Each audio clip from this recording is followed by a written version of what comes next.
A new Washington Post ABC poll shows concern over crime is on the rise. Yeah, they put a number to it. 59% of Americans say that crime is an extremely or very serious problem, and that is the highest level it's been since 2017. And joining us now to talk more about this is the polling director for the Washington Post, Scott Clement. Scott, I know you did this in cooperation with ABC News. Tell us a little bit about what has changed in the last 4 years that has brought us to this point and Americans' perception of the violence.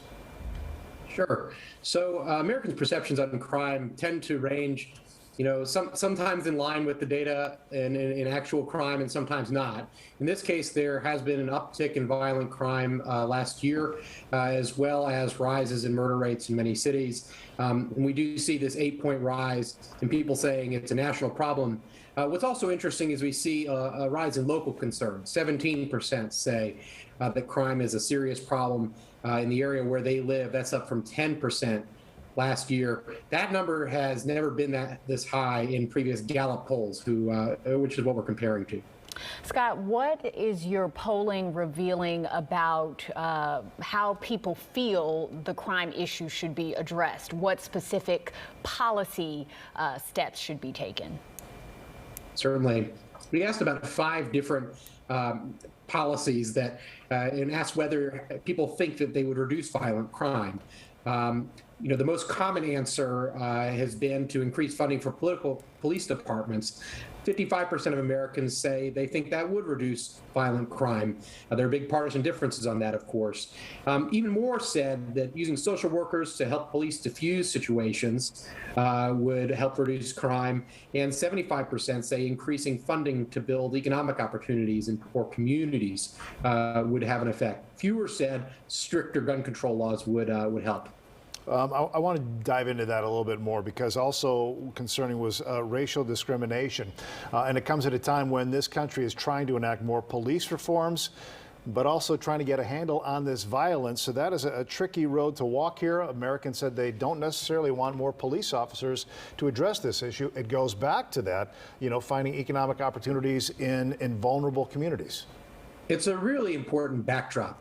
You have more than 3/4 of Americans say discrimination exists against racial and ethnic minorities in this country. So there's broad agreement on that.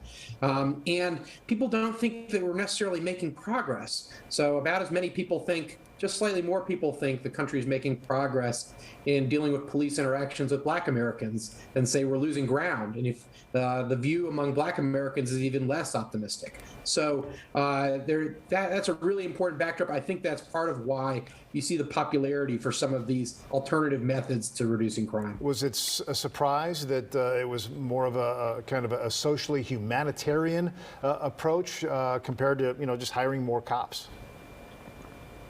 This is the first time we've asked this question, so we sometimes run into surprises like that.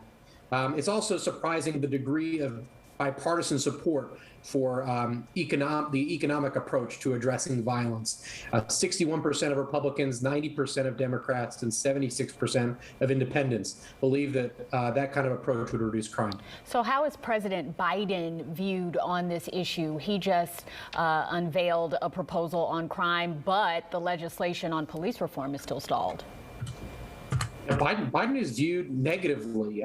More people disapprove of the way Biden is handling the issue of crime than approve of him.